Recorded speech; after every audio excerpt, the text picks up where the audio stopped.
Ação queridinha da Bolsa de Valores, o maior lucro da B3 em 2024. Antes tarde do que nunca, hoje eu vou apresentar para vocês os resultados do Banco Itaú, quarto TRI de 2024. Olá pessoal, meu nome é Rafael, falo do canal Ponto de Investimento. Já peço para vocês curtirem e comentarem o vídeo, que aumenta o engajamento. Sem enrolação, vamos lá. Aviso importante, conteúdo puramente educacional e informativo. Apesar desta ser uma ação extremamente qualificada, o mercado sempre está deixando ela como uma queridinha, chamada ação premium. Isso não é uma recomendação de investimento. Então vamos lá. Apresentar para vocês a composição acionária do Banco Itaú. As ações em circulação somam 53,2%, em que as ações ordinárias são 8,12% e as preferenciais 99,62%. 19,89% encontra-se nas mãos da Itaúsa, controlada também pela família Egídio de Souza Aranha, e 26,23% fica na Itaú Unibanco Participações, que seria o IPAR. Vamos lá, resultados do quarto trimestre de 2024. O resultado recorrente gerencial foi de 41,4 bilhões, uma alta de 18,2% versus 2023, e um resultado de 10,9 bilhões do quarto TRI de 2024, uma alta de 2% na comparação trimestre a trimestre. A carteira de crédito bateu 1,3 trilhão, um aumento de 15,5% versus 2023. Margem com clientes 108 bilhões, um aumento de 8,3%. Comparando TRI por TRI, foi um aumento de 3,7%. O ROI recorrente gerencial consolidado do quarto TRI de 2024 foi de 22,1% e de 2024, 22,2%. E excluindo as outras operações na América Latina do Banco Itaú, consolidado apenas do Brasil, foi de 23,4%. E 2024 anualizado de 23,3%. O ROI é uma métrica que eu gosto muito de olhar quando se trata de bancos, porque a gente percebe que esse é o lucro que eles conseguem gerar com o patrimônio que eles têm atualmente. Então a gente percebe que realmente o Itaú faz um trabalho excepcional. A inadimplência acima de 90 dias ficou em 2,4%, extremamente controlado, uma caída de 0,5% comparando dezembro de 2023. E 54,9 bilhões de receitas de serviços e seguros, um acréscimo de 7,7%. Então vamos falar um pouquinho de cada um desses destaques. A carteira de crédito, a gente vê que o guidance, que é a projeção de 2024 versus realizado, foi muito interessante, porque o Itaú acreditava que teria uma alta de 9,5% e entre 9,5% e 12,5%, porém o consolidado foi de 15,5%. Se for excluir a variação cambial, também seria de 10,2%, o que atingiria o seu guidance. O total foi de 1,359 trilhão, uma alta de 15,5%, conforme nós verificamos. E é interessante verificar o crescimento, excluindo a variação cambial, que o Itaú está fazendo um bom trabalho em grandes empresas, um aumento de 15,8%. Micro, pequenas e médias também, um aumento muito interessante de 11,8%. E na América Latina de 5,9%. Margem financeira com clientes, a projeção foi entre 5,5% e 8,5%. O Itaú conseguiu 8,3%, uma margem bem interessante que eles conseguem fazer com os clientes, o ganho que eles têm em cada cliente. A margem média anualizada consolidada foi de 8,6% e a média anualizada Brasil foi de 9,3%.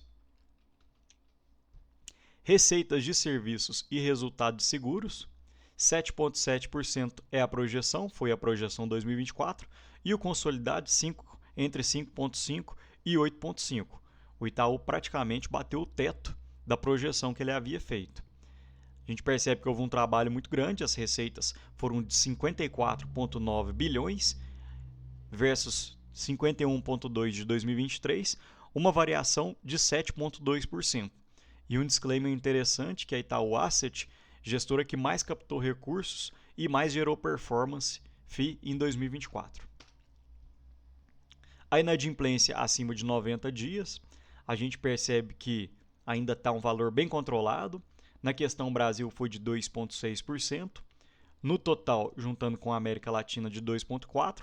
e apenas a América Latina de 1,3%. Aqui o consolidado Brasil, pessoas físicas 3,8%, micro, pequenas e médias empresas em 2% e o impacto de cessão de créditos 0,02%. Despesas não recorrentes de juros.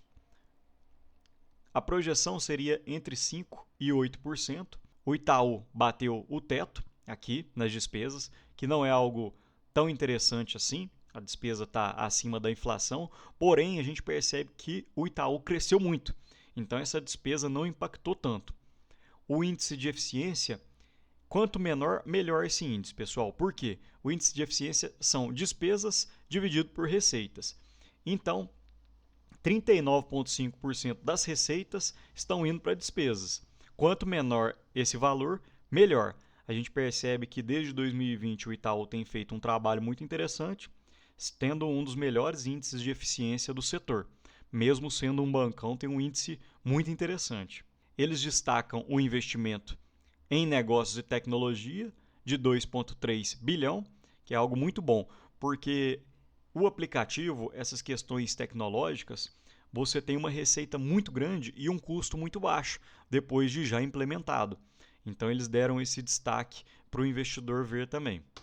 Aqui iremos falar de retorno aos acionistas. Entre a distribuição de dividendos, JCP, recompra e cancelamento de ações, o Itaú gastou 18 bilhões.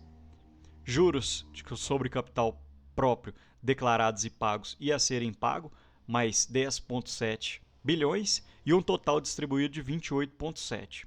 Distribuição líquida de resultado de 69,4%. Quando a gente vê o shareholder yield, que contabiliza também a recompra e o cancelamento de ações, a gente pega o total distribuído, que foi 28,7 bi, e divide pelo número de papéis que o Itaú tem na bolsa, que é 9,8 bi, dá R$ 2,92 por ação. E 2,92 dividido pela cotação atual de 28,97, você vai ter um shareholder yield de 10,1%, que é um dividendo bem interessante. ROI, quarto TRI de 2024, ajustado pela distribuição adicional, um ROI de 25%, quando você faz esse ajuste do quarto TRI, o ROI muito alto do Banco Itaú. E aqui uma notícia da bonificação de ações de 10%. Cada acionista receberá uma nova ação para cada 10 da mesma classe, ITUB 3, 4 e ITUB, em sua carteira. Ou seja, se você tiver 10 ações do Itaú, você vai receber mais uma. Aqui eles colocam a manutenção do valor dos dividendos mensais em 0,015 por ação, gerando um aumento de 10% no valor recebido mensalmente. Porque se você aumenta em 10% as suas ações, logicamente você irá gerar um aumento de 10% no dividendo. As projeções de 2024, carteira de crédito total, um aumento de 15,5%, acima do esperado.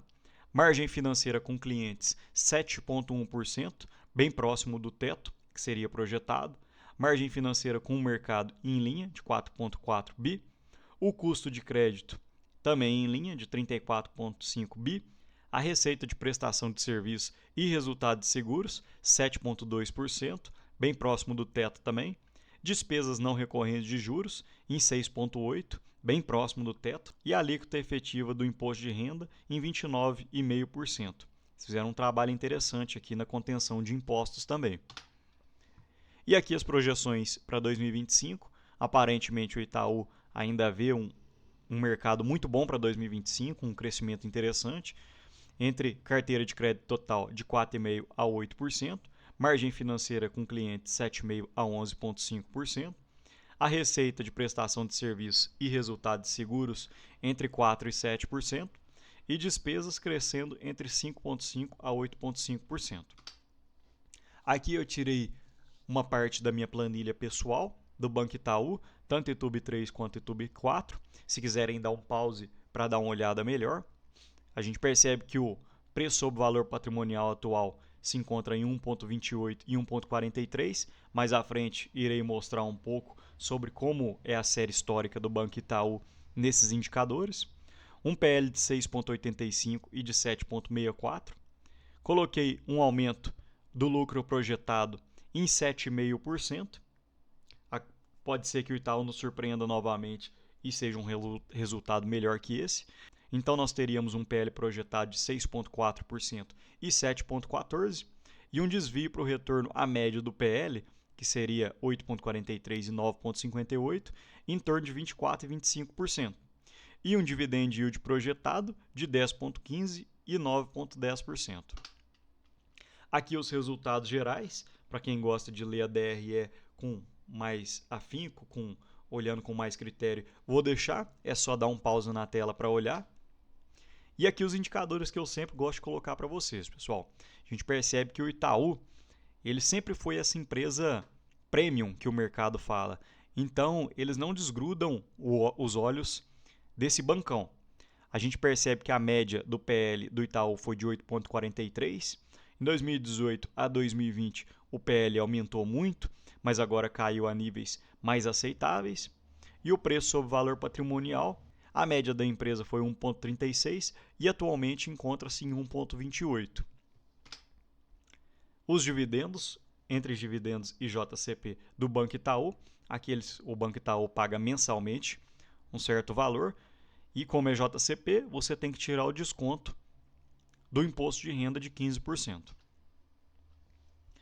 Receita e lucro líquido. A gente percebe que o Itaú vem fazendo um trabalho de 10 anos para cá muito interessante, um aumento da receita, um aumento também na lucratividade. Isso é muito interessante para o acionista, principalmente agora que o Itaú tem pago um dividend yield um pouco maior. O Itaú sempre tiveram as brincadeiras que ele pagava centavos, uma mixaria todo mês, que não dava para nada. Tanto é que o dividend yield médio dos últimos 5 anos foi de 5,42. Porém, nos últimos anos, o Itaú tem surpreendido positivamente e tem aumentado seu payout para pagar mais dividendos. O gráfico de lucro sobre cotação, a gente percebe que o Itaú tiveram alguns bons pontos de compra, onde a cotação desceu e o lucro continuou aumentando. Também em 2021, que a cotação desceu muito e o lucro aumentou. E agora pode estar se formando um bom ponto de compra, porque a cotação caiu e o lucro não para de subir. E aqui uma notícia muito interessante: após 7 anos, Itaú Unibanco volta a liderar a lucratividade na B3. O Itaú encerrou 2024 com lucro líquido de 40,2 bi, retomando a posição de empresa mais lucrativa da B3. A última vez que uma instituição financeira ocupou essa liderança foi em 2017, quando o próprio Itaú registrou um lucro de 23,9 bi. Aqui está o estudo. Em 2017, quem teve a maior lucratividade da B3 foi o Itaú, depois a Petrobras veio desbancando, a Vale por 2 anos consecutivos, e 2022 e 2023 a Petrobras novamente desbancando os outros concorrentes. E agora em 2024 o Itaú conseguiu bater esse recorde pessoal e também de empresa mais lucrativa da Bolsa. As 3 empresas são as que têm maiores valor de mercado na B3, então por consequência a gente acaba vendo esses lucros bem acima da média. Então é isso, pessoal. Por hoje é só. Espero que tenham gostado do vídeo. Peço que curtam e compartilhem, comentem alguma coisa porque aumenta o engajamento e fico no aguardo de sugestões para próximos vídeos. Um abraço!